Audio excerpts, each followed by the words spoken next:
So, Sanjay, welcome to the Mysuru Literature Festival. Sanjay, can we have a little silence? Can we please have some silence, please? The panel has started. Thank you. Sanjay is described as a cultural czar. And you know, coming from the Jaipur Lit Fest and Teamworks, I'm kind of curious, and I'm sure all of you are, because his memoir is full of people, food, and really not so many books. And booze. And booze. So can you tell us how this happened? First, a big congratulations to the Mysuru Literature Festival on its 10th edition. And thank you, Shubha and Sanjay, for setting this up, and to the book clubs and all of the trustees involved. You know, setting up any festival is not easy. Setting up any business, as we all know, is not easy. But most importantly, sustaining it is really the biggest challenge. And the fact that you all have got to the 10th year, amazing. Congratulations to the audiences and everybody here.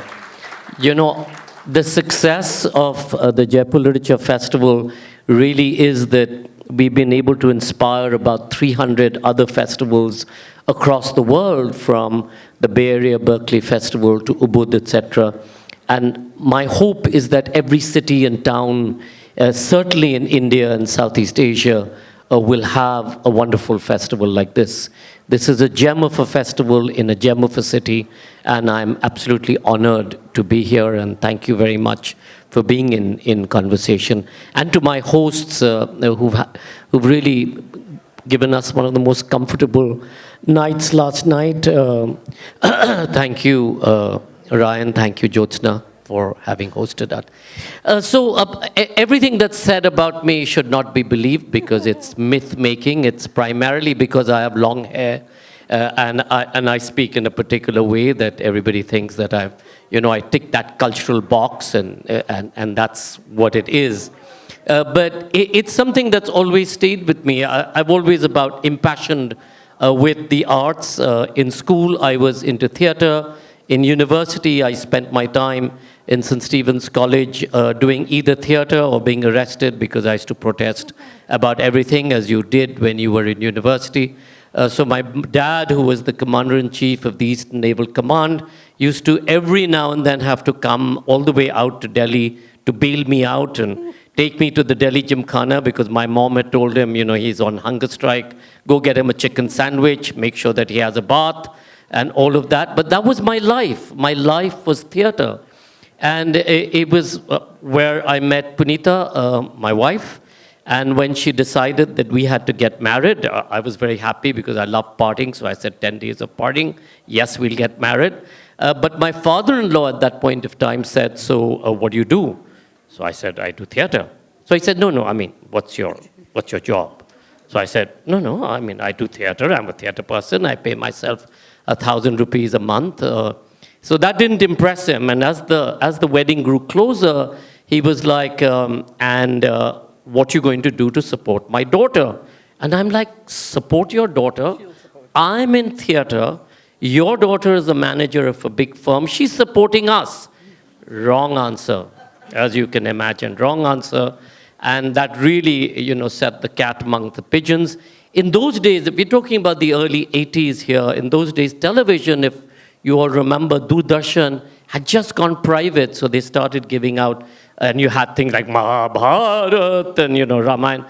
So Bobby Bedi, who was a producer, and there was no television professional, so people came to us in the arts and asked us to sort of direct or produce series. And Bobby had been coming to us a lot of the time, coming to me and saying, why don't you come and, you know, do something for us? And then finally I joined Bobby for a couple of years and employed everybody in Theatre Action Group into Bobby's company, because we all needed some kind of income. And that's how it started. And we set up Teamwork Arts in, I think, 1987, 1988. And in those days, there was no concept of a season. You know, if you had a successful show, it ran every day or every week, week after week, month after month, year after year. So by 1995, we had about 15 daily or weekly soap operas, game shows, food shows, so Tol Mol Ke Bol and Chunna Laga Ke and Newsline and all of these programs that had been carrying on forever. And two of our senior colleagues, Sharupa, who Manisha knows, who's our producer of our main festival, and Manika, they both one day on a Saturday afternoon meeting came and said, you know, we're brain dead, we can't do this anymore. And Mohit, my partner, and I looked at each other and said, okay, if we don't want to do this, let's go back to the arts. Forgetting for a second that we were notionally making money every hour on the hour, and in the arts you have no money. So we literally, in a very short period of time, literally went bankrupt because a lot of the channels, you know, they lived off their producers. They used to pay them in a 120-day cycle. But because we stopped some very profitable programs for them, they were like, we won't pay you. And we were depending on being paid for everything that was outstanding. And of course we weren't. But we stuck to the fact that we wanted to be in the arts. Mohit, Kanika, and Val had started something called Friends of Music, from which Indian Ocean and Mrigya and Orange Street and Mohit Jahan and Parikrama all emerged. And we did the same in theatre. We commissioned new writing in theatre, which was successful. And we went to people like Aditi Mangaldas and Daksha Sheth and Asta Debu and said, do something that you wouldn't otherwise be able to do. And then we had all of this content. And meanwhile, I'd started growing my hair. It was in revenge for our eldest son. One day, my wife had an accident, which is in the book. I hadn't cut my hair. My eldest son one day came and said, Aditya said, are you planning to grow your hair? So I said, why? So he said, if you grow your hair, you can't come to my school. And I'm going, yes, no more parent-teacher day. You know, this is relief. This is freedom. No more, you know, sports day and annual day and whatever we parents are made to suffer. So I grew my hair, and because my hair was always long, people thought I was artistic, and I got invited to do lectures in Goldsmith and LSE and stuff. And whenever I traveled, I never saw anything from India that was mainstream. You know, apart from Ali Akbar Khan Sahab or Vilayat Khan Sahab or Ravi Shankar, Alara Khan Sahab, you never saw anything at South Bank or Lincoln Center or Kennedy Center. And I was like, we have such amazing diversity. Why don't we have platforms for ourselves? And so in 1999, 2000, we created the first platform at the Edinburgh festivals. And as they say, ek baar wo safed chhap lag jata hai na, the rest is history. Wonderful. That is such an interesting part of Sanjay. Now, how did the ghosts come in? So the ghosts were really accidental. You know, when I saw my first, so let me qualify this. One, I'm a skeptic. Two, I never thought any of these things that I saw were ghosts. It was much later that all of this added up, and I said, oh, okay, this was that. My first sighting was when I was 5 years old. I go to Calcutta. My grandfather has passed away. We attend the ceremonies, the Shraddh ceremonies, and I climb into bed. Used to climb into bed, if you remember, in those days, large, high, 4-poster beds. All the lights, the chandeliers in the rooms were on. I was waiting for my grandmother. I was wondering, should I ask her to tell me a story? Because she was a great storyteller. And, you know, you got carried away with stories of, you know, demons and gods and all of this. And as I was sort of waiting for her to lie down, and I suddenly saw a dismembered hand flash across the mosquito screen with a dagger which flashed in the light. And I screamed the place down. I screamed. As it happened, my grandmother saw something too. So, you know, there was credence to what I had seen. And you know, I insisted that they opened every unopened door, every room, looked under, but there was nothing. And it wasn't that my grandfather passed because he was murdered or whatever. Moving forward, many, many years later, when one started adding up all of this stuff, we then realized that, you know, in the black hole Calcutta days, where, because this house was in North Calcutta, it was a palace of North Calcutta. People took refuge there, and some people may have been killed in the rioting of that period of time. And that may have been the consequence. But everything else that happened, and as you grow old, we were never brought up with a sense of superstition. Dad being first in the British Navy, my grandfather having left his homestead when he was 9, went to Japan, studied America and Oxford, came back as conservator of forests to the Madras presidency, including parts here. So we were never sort of brought up in this thing of, these exist. So you rationalized it. So if I woke up in the night and saw this apparition next to me, I used to, many of you remember the cassette player with the automatic switch off button. So I used to think that, oh, it must have switched off, and that would have subconsciously woken me up and may have projected what was in my mind out there, and that's what it was. It was only after Punita began her spiritual journey, after we got married and a couple of incidents happened, that we started, then realizing that perhaps some of the stuff that we all see as a family, our sons, me, some of our colleagues in the office, are these things that shouldn't necessarily be around with the rest of us. But, they exist. Things exist, places exist, energies. Yesterday in Ryan and Jyotsna's house, I entered the bedroom where I was staying, and there were hundreds of these objects that Ryan's mom had collected. And in my mind, it was, this is going to be a problem. Houston, there's a problem here kind of stuff. But because everything has an energy, every object has a sense of history and purpose. And I'm sure you all feel that and understand that, even if you don't see this other kind of stuff. You say you're not superstitious. How did you reckon with Punita's Gurudev? Oh, I didn't for a very long time. Punita used to go off to her ascended. They set up something called the Karmic Research Center. She, Urmila, her colleague, and Dilip. And, they used to go off. And then finally, I was telling my kids, I said, Mom is going to acquire these powers and turn us into cockroaches or rats.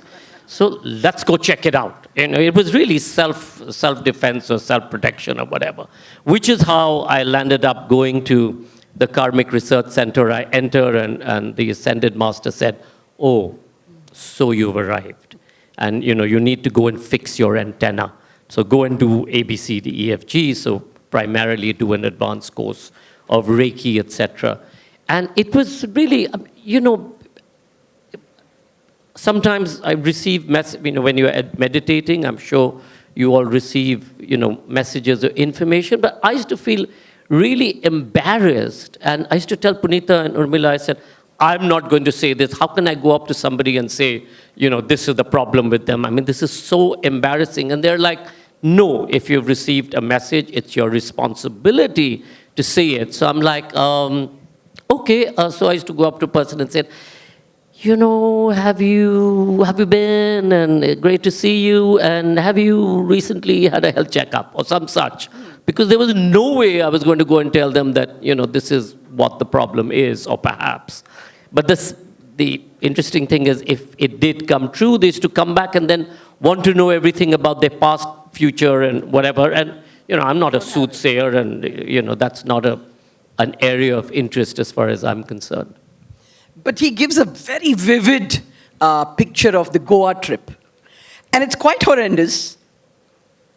So, after you met that Gurudev, did some of your interest in the supernatural actually increase?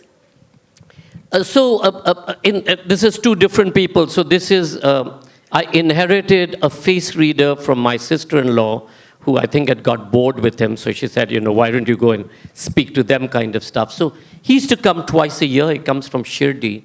And in this particular time, he came, not in the times that he normally comes, which is before the Navaratras, both in March or April and in September, October. And he arrives and he says, so where will you be in June, on June 6th. I'm like, I don't know. So I said, why? He said, no, nothing. So he said, okay, so, June 6th, perhaps you shouldn't travel. So I said, well, typically we take our kids, we're at the Taj Holiday Village in Goa, which is where we all, is the only time in the year that all our families sort of come together, and that's where we will be. He said, Achha. He said, do you have to go? I said, it's holiday time. So he said, so then I said, why? He said, no, it's okay, don't worry. So then he said, June 6th, maybe, don't go out. So I said, why? Oh, no reason, whatever. Anyway, June 6th arrives. We're in Goa. We're at the Taj Holiday Village. We've locked up the kids. We've gone off to the bar or wherever we've been to this restaurant. And it's late at night. We've all been drinking. Everybody's arguing. We're all in this argument. I think Punita throws a plastic bottle of that horrible vino wine that you used to get in Goa at Tarun because we were arguing about borrowing books or buying books or going to a library and whatever book. And the people next door complained, and the restaurant owner came and threw us all out. And we all got up, and there was this bang, crash, whatever. We looked around, we were okay, but the folks that had complained, they'd got onto their bike, the first rains had come, the oil slick had come up, and the bike had skidded, and they were out. So we picked them up, took them to the local primary hospital, where the doctor started treating them. And as we were standing, the Taj general manager passing by, I can't remember, or the front office manager passing by, he sort of saw us and said, what's the matter, sir? And we said, this is the thing. He said, we will take them to, Bambolim, the hospital. He said, you go back. So I got onto a bike with Viraj and Manika, these friends of ours.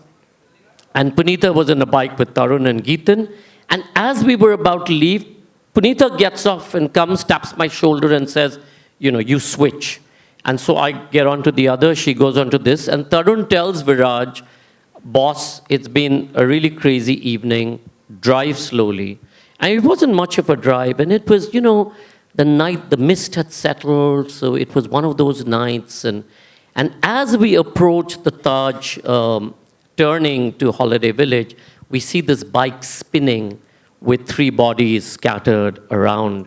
Punita had hemorrhaged, her eye had popped out. So anyway, we know the drill, so we pick her up, take her to Bambolim at the main hospital. And when we get there, so in the first bed is that guy, the first guy who crashed. In the second bed, the restaurant owner has followed them because he's guilty, and he's driven into a herd of buffaloes. So he's in the second bed. In the third bed, the Taj manager, when he's pulling the stretcher out, falls into the gutter and breaks his toe. So he's in the third bed, and then Punita is in the fourth bed. So it was this crazy night, and exactly 6th of June, as predicted by who I call Khopri because he's a phrase reader, but his name is Shastriji. So every chapter goes like this. And who's your favorite ghost?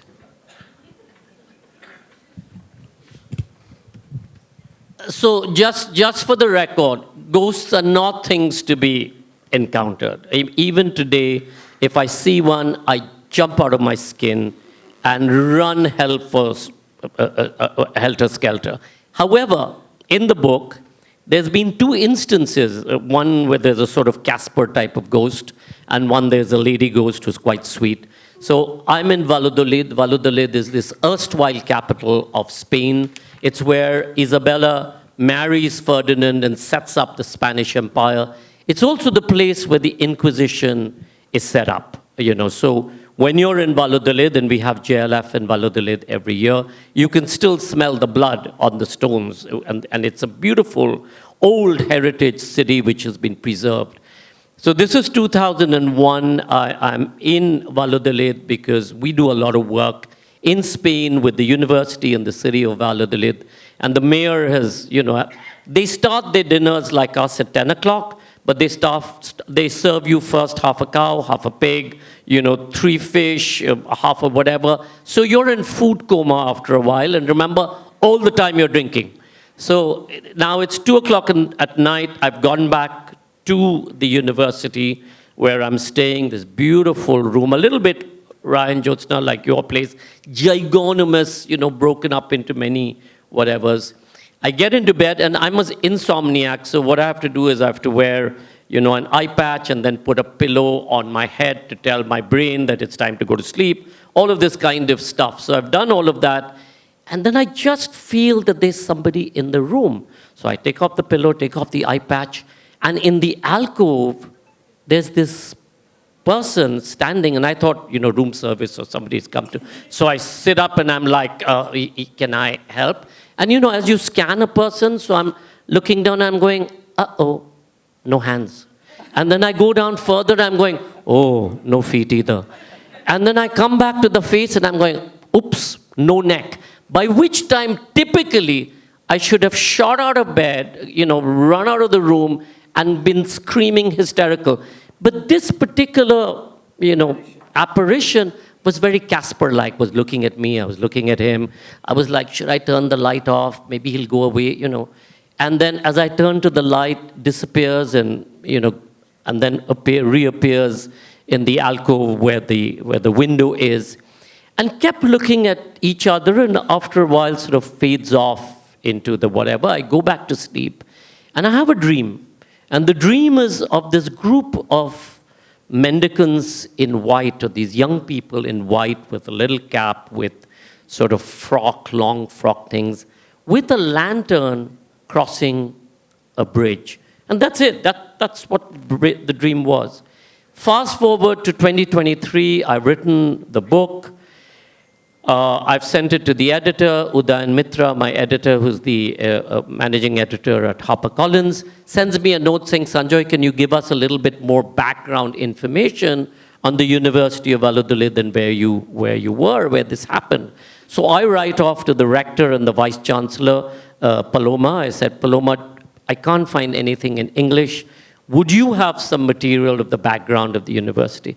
And she sends me back this background, which says that where I was living was one of the first built places in Valladolid. That area, it used to house poor students in this first university in the north of Spain, and the bridge, a stone bridge, had been built over the river. These are the two buildings.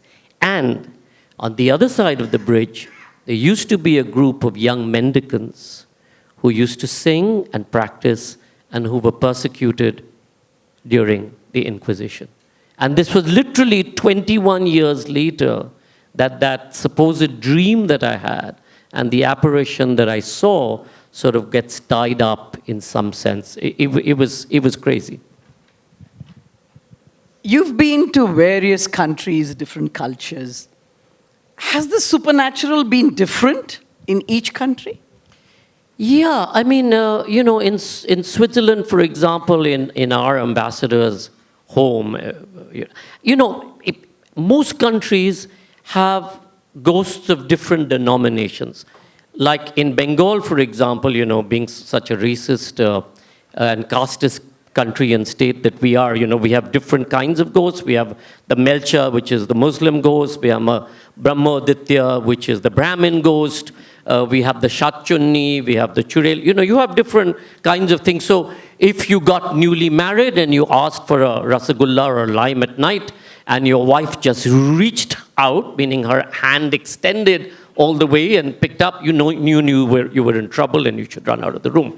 But like that, most civilizations or most countries or most traditions, including Switzerland, has these different kinds of ghosts. There's a forest ghost, there's a hunter ghost, there's a ghost that lives under the bridge, etc.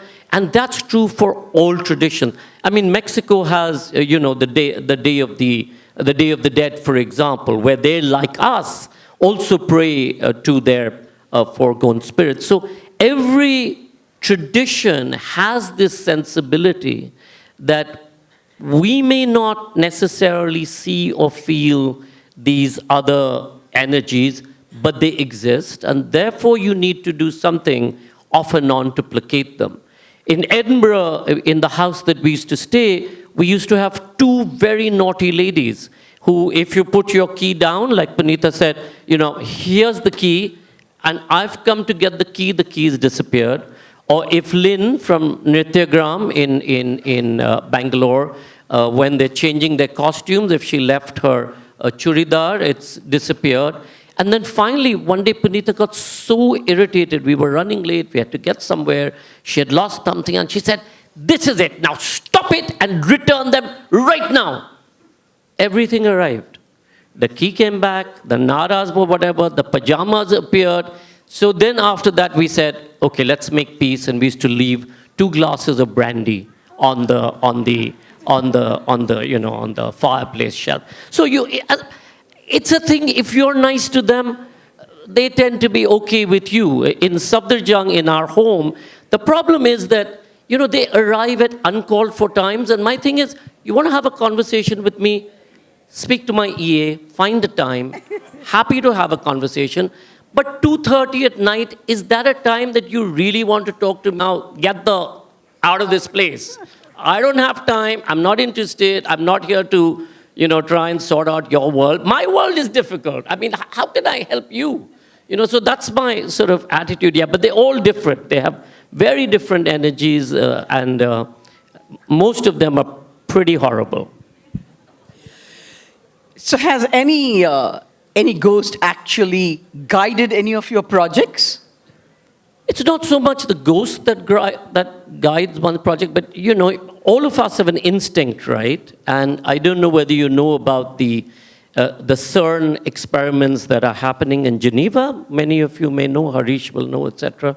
So what CERN, a couple of weeks ago, Archana, who's one of the lead physicists there, they'd picked up my book in some airport and they'd got back to me saying that in CERN, one of the more recent discoveries are that, we're made up of neutrons, or, the God particle. But those neutrons, they're now saying, don't die with us. Meaning when we die, or we're cremated or buried or whatever, the neutrons continue to exist. The neutrons are connected with all of the other neutrons in the universe, which is dark matter, etc. The neutron has a DNA implant of your memory or of your being. And then if you look at the Buddhist tradition, which is the continuum or the timeline, the continuum of time, so it's really a notch. So this is you now and this is you then. So what they're saying is that our instinct is the ability to move forward in time, recognize what's happened, and then that forms your gut instinct. So being a skeptic, even today, if Google Maps says make a left, but my instinct says make a right, I'll struggle and say, should I go left, should I go right, kind of stuff. And invariably, if I followed my instinct, I get it right. And if I follow Google Maps, anyway, you'll get it wrong. But, so follow instinct irrespective. So it's really that. And more, if you tune your antenna, and if I meditate every morning for a few minutes, as I did today, out in their beautiful backyard, and you get a sense, you center yourself, you receive your whatever,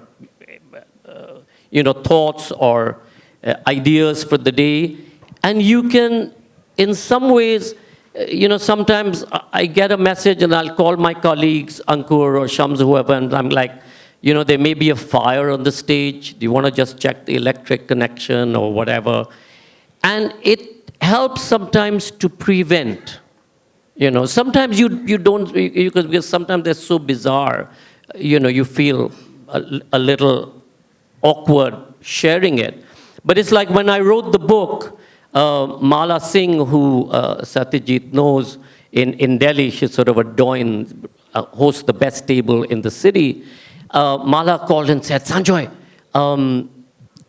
how did you write this book? It's so brave. I said, why brave, Mala? And she said, I've had so many incidences, but I've never wanted to share them. I said, why not? She said, well, people will think I'm mad. So I said, Mala, people do think you're mad because you are mad. And when it comes to me, I mean, people think I'm mad anyway. So do I have anything to lose? Nothing whatsoever. So it's really about, it's a life lesson in some sense of just being able to follow. It's like, don't you folks, when you wake up in the morning or sometime during the day, the name of somebody who you haven't seen or met pops into your head, followed by an email or a WhatsApp or whatever. This is not an unusual thing. I mean, this is not, how does that happen?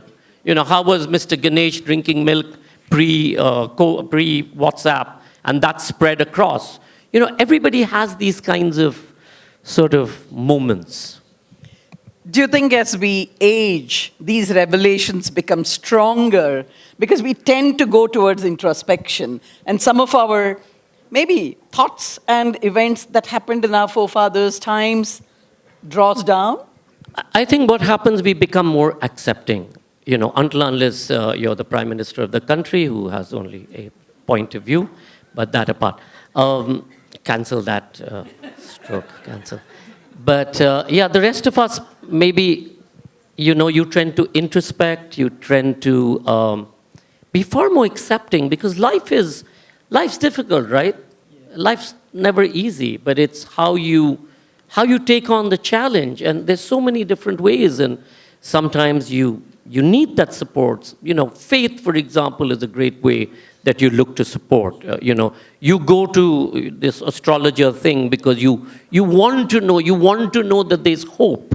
We live on hope. In many cases, many business people think that hope is their strategy, which, good or bad or ugly or whatever. But that's what it is. So I think we're far more accepting as we ourselves head towards the inevitable, which is death. And when we are born, that's the one inevitable, right? So the Egyptians made this big deal out of it. Everything that they did ever was around the concept of death. Their buildings, their burials, the whatever. I think the Indian philosophy, and I'm saying Indian philosophy as opposed to just Hindu philosophy, I think our Indian philosophy also allows you that leeway. We don't have the idea of sin in our philosophy. We don't have an idea of hell in our philosophy, unlike the religions of the book. And it's just the idea of karma. So what do you do as you grow older? Is there a need for us to become better as people? So what do? We do a lot of charity, we try and give back. We have grandkids who we then try and look after, which we never did to our kids, and all of that. So it's really a process. And in that process, I think we tend to be somewhat more accepting if our ego hasn't got in the way. True. One last question to you before I take questions from the audience. You've curated festivals like the JLF and discussed people's books and their thoughts threadbare. How do you feel when your memoirs are being discussed threadbare? Well, this book was an accidental book. In COVID, when everybody was baking bread or whatever they were doing in COVID, a number of publishers came to me and said, will you do a 3-book deal or a 2-book deal? And I'm like, no, I won't. I love reading. I don't watch television. I don't have a television. I just love reading. That's always been, since kids. I mean, we never had television when we were growing up. So what we did was read. And that's what transported you into different worlds. And you read World War II books and World War I books and Biggles and, Tintin and Asterix, etc. So I had no intentions of writing whatsoever. And I turned to Himali Sodhi from a suitable agency, who I know very well, and I said, Himali, can you tackle all of these people and just say, I'll write in 2037 or 2040 or wherever. Because everybody wanted me to write the book about the JLF story. And it's not something that I was willing to write, because as Deepan will tell you, that's a political story, which I will write at some point of time. But if I wrote now, then everybody will continue to hate me even more than they typically hate me, and find ways to, put me in there. So that's not a story that I wanted to write. And Himali kept saying, no, but everybody wants you to do something. And I was like, I'd be bored of saying I did this and I did that, and then I went here and I went there and this. I said, I wouldn't read it. It's such a boring story. So I said, why don't I just write about our experiences with the supernatural? And that's how this story came about. And now the next book, as it happens, is now every time I've been to a speaking opportunity like this, I've received people who've come up to me and said, I've had this story, or this is what's happened with me. Ryan's promised to tell me his story about his dad. And so the next is an anthology of lived experiences from across the world where people have shared. And let me tell you, those stories, forget fiction, ghost books. Each of those stories are hair-raising, blood-curdling, horrifying, beyond belief, and these are all lived experiences. So any of you have a story you want to contribute, please remember the deadline is 15th of July, so send me a 3,000-word story. Happy to read it and see. Yeah, but by the 15th, remember. Yeah. So yes, wow. I hate the fact that I get dissected, but as speakers, I'm a good speaker, I'm a cool guy. So, it doesn't matter what the question is, I say whatever I have to say. So that's it. Yeah, that sounds interesting, something to look forward to. Any questions before we say bye to Sanjay at this panel? We have 5 minutes. Yes, ma'am. Can you please give her the mic? The lady in the second row, first lady. People that have not, is it because is there a heightened level of sensitivity that you have, perhaps? I've always put it I have a very acute sense of hearing. So even today, when we check into a hotel, my colleagues will never sleep 2 or 3 rooms next to me because I can tell when they've gone to the loo, when they've pulled the flush, So I put this down to this extreme sense of hearing. I hear things all the time. And since my antennas got fixed after I went to do this course, yeah, perhaps, you tend to. But the funny thing, it's our whole family, our sons, Punita, our animals, we're all sort of tuned. So it's a bit like the Addams family. It's this sort of. Anybody else? Here, from here. Hi. Very interesting talk. But this is about what might happen in the future. Give you an idea at least. So do you think it's a good thing to know about the future, or is it bad? Because you can wish something and it happens, You can make something happen by just thinking about it also, is what people say. Manifest it. So I don't believe in astrology, and I don't even read the, whatever comes in the papers or the Linda Goodmans of the world. I just steer clear. Even Shastri Ji or Khopri, when he comes twice a year, my conversations with him is, what's going to happen in America, what's going to happen in the war, what's going to happen with Mr. Modi and blah, blah, blah. So I keep it as generic as that. But you are right, it's a sense, when this particular incident happened, and I said to him, why did you need to come to tell me this specifically? And he said, my guru, his guru had told him. And he then said, there are some things in your charts that you can't bridge. And if it had happened to me, I would have lost an ang or a body. It would have been very extreme because my chart on that day was whatever it was. So he did this series of prayers with his Guruji in Kurukshetra. And what he said, and this is something that, shouldn't be recorded, when my kids get really angry when I say it. But what he did say is that the only way that you can actually allay something, and the only person who can take on a part of your karma is your wife or your partner. And that's the only way that you can somewhat reduce the impact of this kind of incident. He's often, to be fair to him, he's often come and said stuff when I've asked him, when Tarun was sent to jail, I said, when will he come out? And everybody thought he'd come out in 2 days. And he said, 20th of May. And we were like, are you nuts? That's like 6 months away. And it was 20th of May. So he's able to do that. How? I have no real knowledge, but they look at the charts, etc. And sometimes, not sometimes, you can, I suppose, project. But should you know, I keep saying that, then that's like AI and whatever. Then we shouldn't learn math. And we shouldn't do anything because our charts will say this is what we're doing. We should, by our own volition, and I think that's the difference, right? The fact that we need to make a choice. Every time a door opens or an opportunity arrives, rather than predicting that this is what will happen, human beings are given the choice to be able to create their destiny. You can do good or bad or ugly. You have that opportunity each time.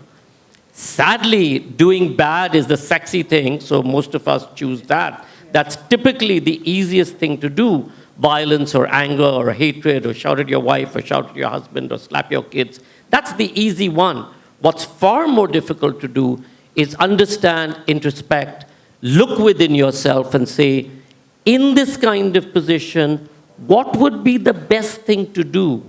What would be the most empathetic possibility to do? What should you do with love and joy to bring about a difference?